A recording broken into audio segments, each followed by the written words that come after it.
You know, there are American heroes who don't like this idea.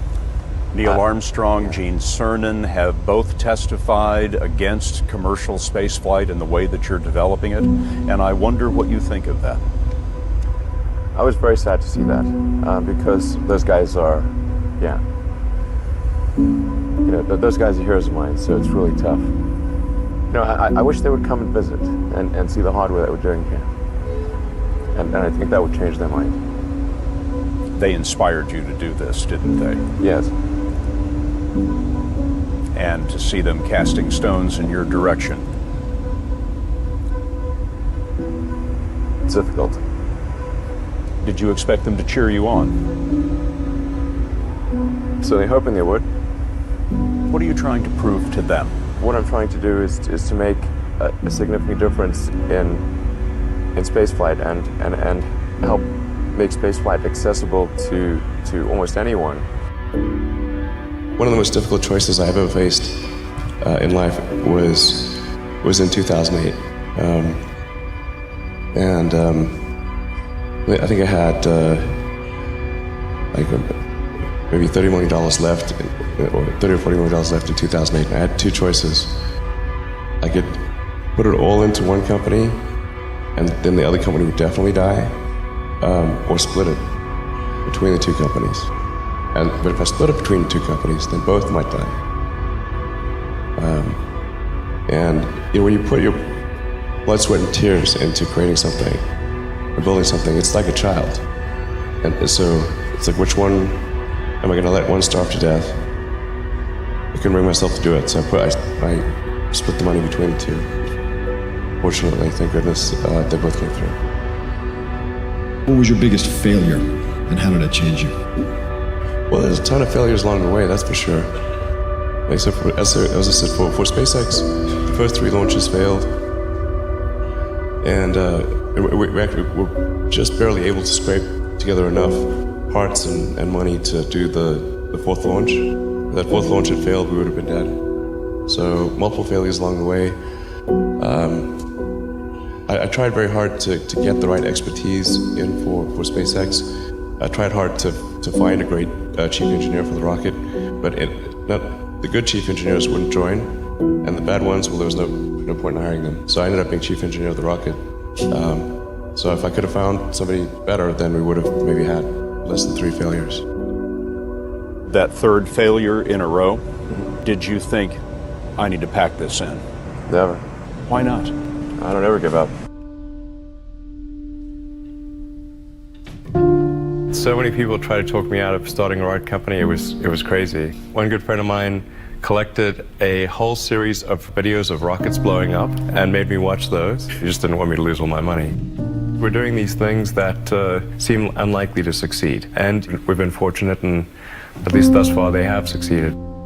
Now is the time to take risk. You don't have kids. As you get older, your obligations increase.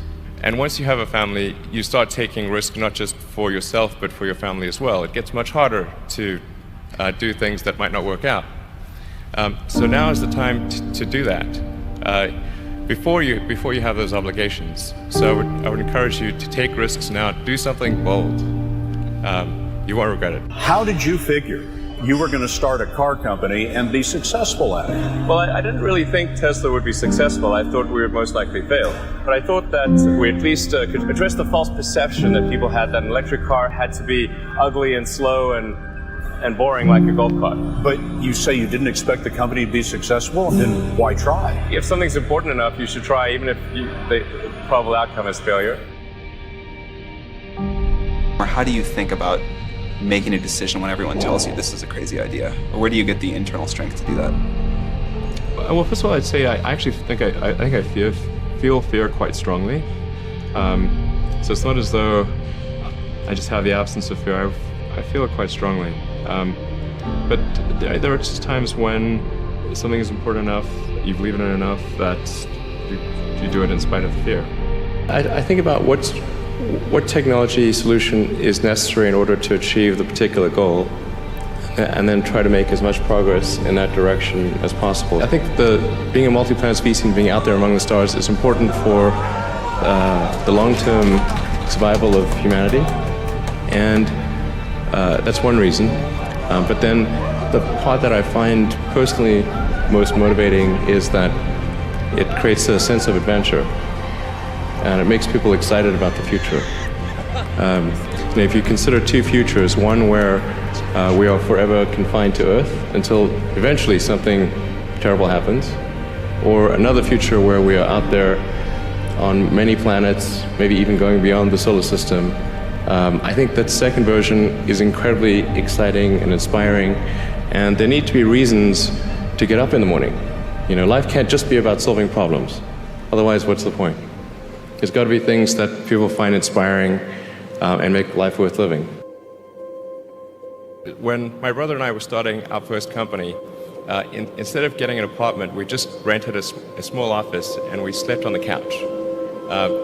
And we showered at the YMCA, and we're so hot up we had one computer, so the website was up during the day, and I was coding at night, 7 days a week, all the time.